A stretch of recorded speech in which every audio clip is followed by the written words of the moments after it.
এই মুহূর্তে দেশের রাজধানী কেউ বলছেন 4 কেউ বলছেন 5 দিক দিয়ে নাকি ঘিরে রেখেছেন কৃষকরা। আর ঠিক সেই সময়ে বারাণসীতে দেব দীপাবলি পালন করতে প্রধানমন্ত্রী কি বললেন প্রধানমন্ত্রী? একদিকে এই ওটা কৃষি বিক্ষোভকে বা কৃষক বিক্ষোভকে রাজনৈতিক বিভ্রান্তি ছড়ানোর জন্যই তৈরি করা হয়েছে বলে মন্তব্য করলেন। অন্যদিকে বিজেপি ক্ষমতা এলে বাংলায় পিএম কিষাণ সম্মান নিধি যোজনা চালু হয়ে যাবে বলে ঘোষণা করলেন। তিনি আরও জনপ্রিয় হয়ে যাবেন এই ভয়েই রাজ্য সরকার কেন্দ্রের প্রকল্প চালু করতে দিচ্ছে না। ভোটের আগে এবার খোদ প্রধানমন্ত্রী চুলছেন এমন অভিযোগের আঙুল। তৃণমূলের অবশ্য দাবি, কৃষকের ইস্যুতে মমতার সমালোচনায় মানুষ কান দেবেন না।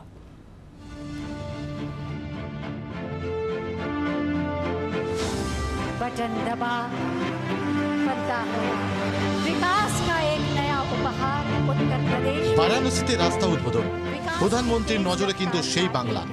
নিজের লোকসভা কেন্দ্র থেকেই সেরে নিলেন ভোটের প্রচার, পৌঁছাতে চাইলেন কৃষক মনে।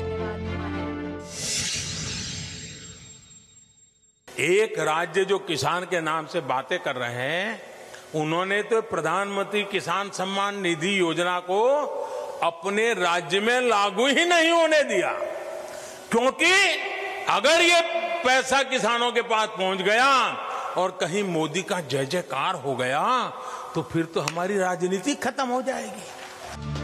পিএম কিষাণ চাষীদের নগদ সাহায্য দিতে 100% অনুদানে কেন্দ্রীয় প্রকল্প। এর বদলে রাজ্যে কৃষক বন্ধু প্রকল্প চালু করেন মুখ্যমন্ত্রী, যার জেরে পিএম কিষাণ আর বাংলায় শুরু হয়নি। পিএম কিষাণে কৃষকদের বছরে 3 কিস্তিতে 6,000 টাকা দেওয়া হয়। কৃষক বন্ধু প্রকল্পে কৃষকদের বছরে 2 কিস্তিতে 5,000 টাকা দেওয়া হয়। সঙ্গে কৃষকের মৃত্যু হলে তার পরিবার পায় 2 লাখ টাকা। বিধানসভা নির্বাচনের দিকে তাকিয়ে বিজেপি প্রচার করছে মুখ্যমন্ত্রীর জন্যই প্রধানমন্ত্রীর প্রকল্প থেকে বঞ্চিত বাংলা। প্রসঙ্গ ছুঁয়ে কেন্দ্রীয় কৃষিমন্ত্রীকে সেপ্টেম্বরে চিঠি দেন মমতা বন্দ্যোপাধ্যায়। লেখেন, কেন্দ্র সরাসরি রাজ্য সরকারকে টাকা দিলে রাজ্য ও কৃষকদের কাছে পিএম কিষাণ সম্মান নিধি প্রকল্পের সুযোগ পৌঁছে দিতে পারে। রাজ্য প্রশাসনের মাধ্যমে কৃষকদের এই টাকা দেওয়া যেতে পারে।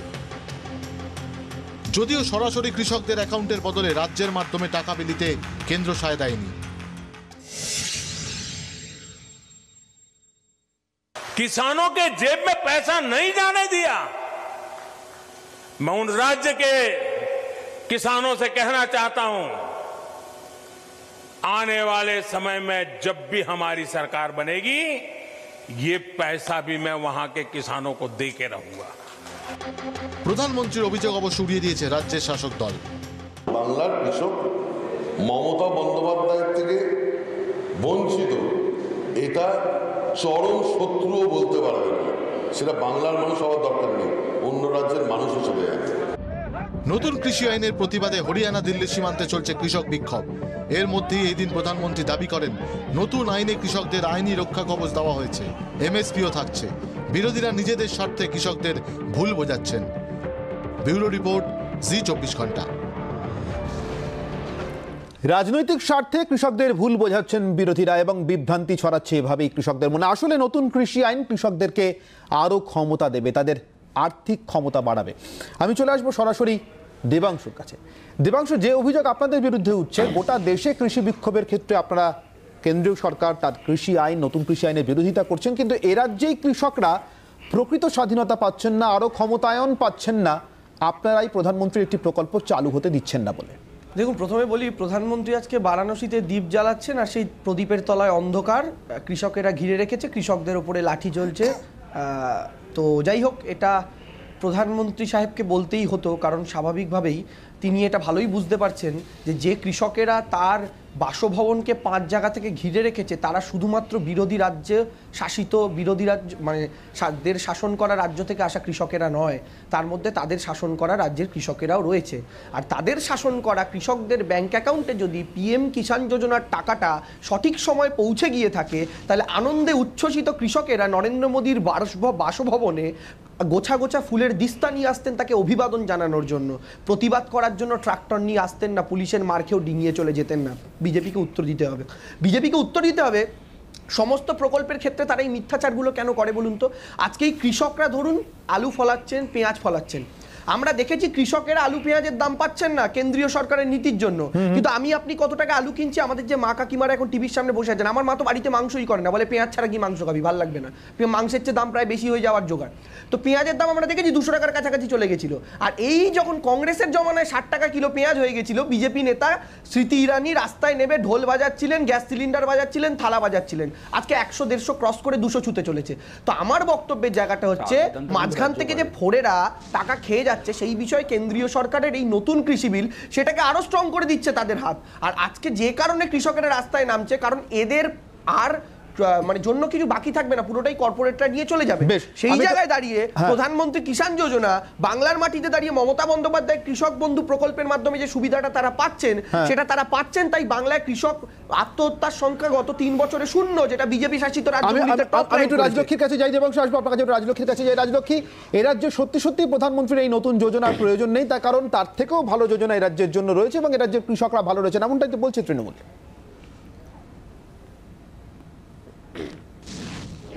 2017 4 আগস্ট কৃষিমন্ত্রী পূর্ণেন্দ্র বসু তিনি একটা মন্তব্য করেছিলেন, তখনও কিন্তু কোনো কৃষি আইনের কোনো কথাও হয়নি, কোনো কিছু ইমপ্লিমেন্টও হয়নি, স্টিল এখন ইমপ্লিমেন্ট যদিও হয়নি।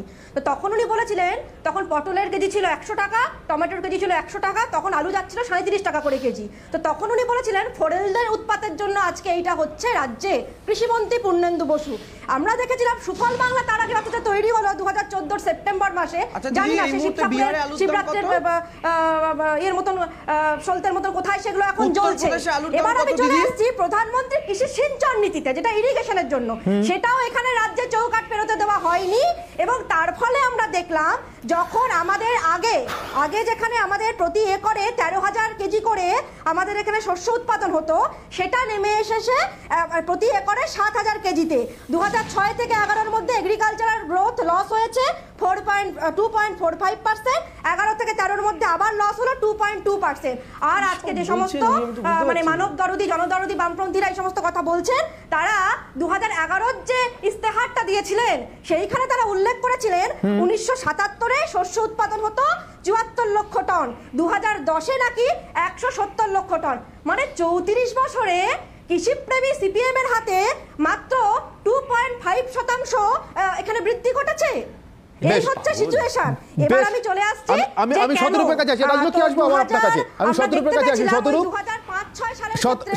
শতরূপ, আপনাদের 34 বছরের জমানা সাধারণভাবে কৃষক এবং শ্রমিকের স্বার্থে চলছে, বা কৃষক এবং শ্রমিকের স্বার্থ বহনকারী এমন একটি সরকার বলে আপনারা দাবি করেন, কিন্তু সেখানেও কৃষকদের সেই উন্নতি চোখে পড়েনি। আজকে প্রধানমন্ত্রী চেয়ারে নরেন্দ্র মোদী বলেই কি আপনারা নির্দিষ্টভাবে নতুন এই কৃষি আইন নিয়ে এত সরব? 34 বছরে কেন কৃষি উৎপাদন পশ্চিমবাংলায় 2.5 গুণ হলো, আরও বেশি হওয়া উচিত ছিল। এগুলি পাগলের মতো কথা হচ্ছে না এগুলো? মানে একটা রাজ্যে কি হবে, লোকের বাড়ির ছাদ থেকে শুরু করে ইস্পাত কারখানা থেকে শুরু করে জুতোর দোকান, সব জায়গায় খালি কৃষিপণ্য উৎপন্ন হবে, রাজ্যে আর কিছু হবে না? এই যে কী ধরনের ভর সন্ধ্যেবেলা এই সমস্ত আলতু ফালতু কথা শোনানোর জন্য ডেকে আনা বলো তো? আরে আপনি বলেছেন তো এবার গ্রিন রেভলিউশনটা ঘটে গেছে। গ্রিন রেভলিউশন, আপনি একটু থামুন না। গ্রিন রেভলিউশন তার মাঝখানে ঘটেনি। গ্রিন রেভলিউশন ভারতবর্ষে 77-এর আগেই ঘটা শুরু করেছে। আপনি একটু বললেন তো এতক্ষণ ধরে, এবার বাকিদেরকে বলতে দিন। দেখুন অনির্বাণ, আপনাকে একটা কথা বলছি, এই যে গত 6 বছর ধরে যে সীমান্তে দাঁড়িয়ে থাকা সৈনিকদের স্যাক্রিফাইসকে বাজারে বিক্রি করে নরেন্দ্র মোদী আর মোদীর দল ভারতবর্ষে রাজনীতি করে খেলো না, আমাদের ভারতবর্ষের প্রায় প্রত্যেকজন সেনাবাহিনীর জওয়ান কিন্তু কৃষক পরিবারেরই সন্তান। আজকে সিয়াচেনে কোমর সমান বরফে হাতে বন্দুক নিয়ে যে সৈনিক দাঁড়িয়ে আছে, জানবেন তার মনটা কিন্তু পড়ে আছে দিল্লির শীতল রাস্তায়। ওখানে তার বাবা কাকা আজকে মোদির সঙ্গে দেখা করবে বলে পিঠে পুলিশের মারের দাগ নিয়ে ঘুরে বেড়াচ্ছে।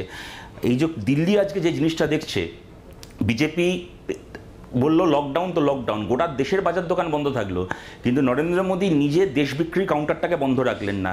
পার্লামেন্ট বন্ধ, রাস্তায় মিটিং মিছিল বন্ধ, ওনারা পাশ করে দিলেন এই সুযোগে কৃষি বিল। তুমি জানো অনির্বাণ, ভারতবর্ষের সংবিধানে আছে পার্লামেন্টের একজন এমপিও যদি কোনো বিলের ওপর ভোট চায় তাহলে ধ্বনি ভোটে সেই বিলকে পাশ করানো যায় না, ভোটিং করতে বাধ্য স্পিকার। এখানে বিরোধী এমপি তুমি ছেড়ে দাও, এমনকি সরকারের সবচেয়ে পুরনো শরিক দল অ্যাট প্রেজেন্ট যারা ছিলেন আকালি দল, তারা পর্যন্ত সরকার থেকে বেরিয়ে গিয়ে বিলের বিরোধিতা করলেন। বাকিরা তো ভোট চাইলেনই, ভোটিং হলো না, বিলে পার্লামেন্টে ভোট হলো না। বিলের পরের প্রভিশনে তুমি চলে আসো, কোনো কৃষকের যদি প্রতারিত হয়, বিলের ইতিহাস তো আমরা জানি, কিন্তু প্রশ্ন হচ্ছে যে আইন হয়ে যাওয়ার পর এতে কৃষকের সত্যি ক্ষতি না কৃষকের লাভ হতে পারে ভবিষ্যতে? তোমায় বলছি, দ্বিতীয় কথা, আমি তোমায় বলছি না, সে প্রধানমন্ত্রী তো বলেছিলেন নোট বাতিল করে ভারতবর্ষ থেকে কালো টাকা উঠে যাবে, হ্যাঁ, টেরোরিজম শেষ হয়ে যাবে। প্রধানমন্ত্রী বলেছিলেন জিএসটি করার পরে জিনিসপত্রের দাম কমে যাবে। প্রধানমন্ত্রীর কথার নমুনা তো আমরা দেখছি ভারতবর্ষ, ছেড়ে দাও। আমি তোমাকে যে কারণে বিলটার কথা বলছিলাম, দ্বিতীয় তুমি এতে চলে আসো। এই বিলে যদি কোনো কৃষক প্রতারিত হন, তিনি যে আদালতে গিয়ে অ্যাপিল করবেন, তুমি ভাবতে পারছো? একটা বিল ভারতবর্ষের কৃষকের আদালতে যাওয়ার অধিকারকে নিষিদ্ধ ঘোষণা করে দিল। কৃষক আদালতে যেতে পারবে না, ওরা কি ঘোড়ার ডিমের ট্রাইব্যুনাল বানাবে, সেখানে অ্যাপিল করতে হবে, তাও 5 মাস না 6 মাস, কত মাস পরে। আমি বলছি এরপরে কৃষক রাস্তায় নেমে আসবে না, রাস্তা অবরোধ করবে না, ভারতবর্ষের মানুষ ধর্মঘট করবে না, তার কি করবে?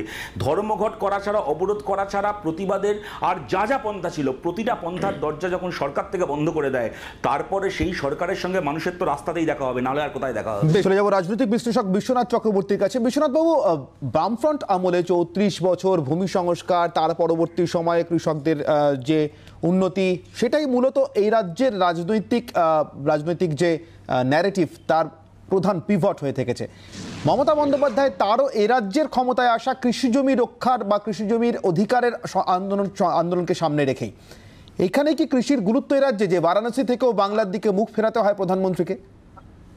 না, এখনো আমাদের রাজ্যের প্রায় 68% মানুষ কৃষিজীবী বা কৃষির সাথে সম্পর্কিত মানুষ। ফলে কৃষকদের সংখ্যা বা ভোটার হিসেবে কৃষকদের সংখ্যা অনেক বেশি। নরেন্দ্র মোদী, অমিত শাহরা যেটা চাইছে সেটা হলো কেন্দ্রের যে প্রকল্পগুলো, আয়ুষ্মান ভারত হতে পারে, প্রধানমন্ত্রী কৃষি সম্মান যোজনার প্রকল্প হতে পারে, সেগুলো রাজ্য সরকারের বঞ্চিত করে রেখেছে মানুষকে। এইটাকে তারা ইস্যু হিসাবে তুলে ধরতে চাইছে। তোমার মনে থাকতে পারে মুখ্যমন্ত্রী মমতা বন্দ্যোপাধ্যায় কিছুদিন আগে নবান্ন থেকে একটা চিঠি পাঠিয়েছিলেন যে প্রধানমন্ত্রী কৃষি সম্মান যোজনার যে টাকা, সেটা রাজ্যের হাতে দিয়ে দেওয়া হোক, রাজ্য সেটা ডিস্ট্রিবিউট করবে, রাজ্যের হাতে দিয়ে দেওয়া হোক। এবং সেটা নিয়ে খুব জলঘোলা হয়েছিল যে একটা কেন্দ্রীয় প্রকল্প সারা ভারতবর্ষের তার মডালিটি আছে, হঠাৎ করে রাজ্য সরকারকে ওইভাবে টাকা কি দেওয়া যায়? তাহলে টাকাটা কি অপচয় তারা করবে, তাদের নিজের মতন খরচা করবে? ফলে তুমি বুঝতেই পারছো যে প্রধানমন্ত্রী ও বারাণসী থেকে এই ইস্যুটাকে তুলে আনার মানে হলো, মানে তুলে আসার মধ্য দিয়ে এক ঢিলে দু পাখি মারা। একদিকে কৃষকদের দিকে, সারা ভারতবর্ষের কৃষকদের দিকে বার্তা দেওয়া যে ভাই দেখো কেন্দ্রীয় সরকার এই ধরনের প্রকল্প কাজ করেছে, যার মাধ্যমে তোমরা টাকা পাচ্ছ। আরেকদিকে পশ্চিমবাংলার যে ভোটার, তাদের কাছে এই বার্তাটা দেওয়া যে পশ্চিমবাংলার কৃষকরা রাজ্য সরকারের জন্য অনিচ্ছার জন্য কিভাবে বঞ্চিত হচ্ছে। দেখো, কৃষি খুব গুরুত্বপূর্ণ। আমি তোমাকে আগেই বললাম, আমাদের মেজরিটি ভোটারই হলো কৃষক বা কৃষি পরিবার সংক্রান্ত। ফলে সবগুলো রাজনৈতিক দলই চাইবে কৃষকের মন জয় করতে, রাজনীতি করতে। আমি দুটো কথা এখানে বলি। প্রথম কথা হচ্ছে, আমি বিশ্বনাথ দা এখানে বিশ্লেষণ করেন, উনি ভালো আরো জানবেন। রাজ্য সরকার তো যে কোনো ক্ষেত্রেই কেন্দ্রীয় সরকারের ক্ষেত্রেও তো ইমপ্লিমেন্টিং বডি হয়। সেক্ষেত্রে রাজ্য সরকার যদি ইমপ্লিমেন্টিং বডি হয়, কেন্দ্রীয় সরকারের সমস্যাটা কোথায়? এখানে বারবার আয়ুষ্মান ভারতের কথাটাও আছে।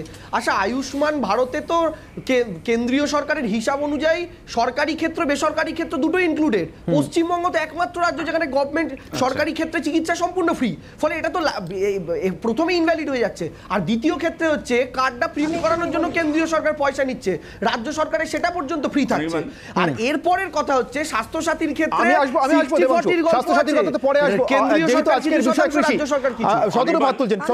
দুটো কথা বলছি। দেবাংশুর কথা আমার খুব ভালো লাগলো, বা মমতা বন্দ্যোপাধ্যায় যখন বলেছেন যে সরাসরি কেন্দ্রের টাকা কৃষকের অ্যাকাউন্টে যাবে না, রাজ্যের মাধ্যমে যেতে হবে। কারণ এই মমতা ব্যানার্জিকেই আমরা দেখেছিলাম মনমোহন সিংকে চিঠি লিখতে যে বন্যার পরে টাকা আসবে PM to DM minus CM।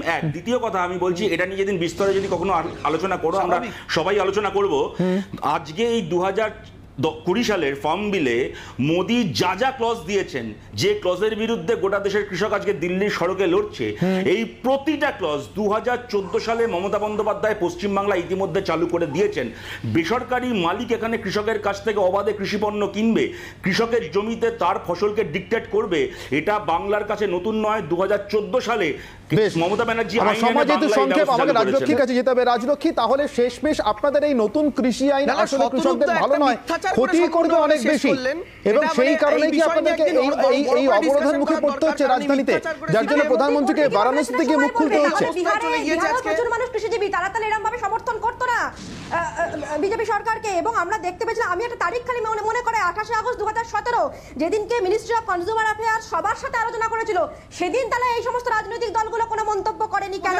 আরেকটা সময় মনে করাই, সেটা হচ্ছে এপিএমসি অ্যাক্টের 11th প্ল্যান করা হলো 2007 সালে, তখন কেন মুখ্যমন্ত্রী বলছো অকালি দল তো তোমাদের ঘরের লোক, তোমরা ঘরের লোককে বোঝাতে পারলে না কেন? বিরোধীদের পরে বুঝিও, করেছিল এই বিরোধীদের পরে বুঝিও, আগে বলো অকালি দলকে ছেড়ে দিল।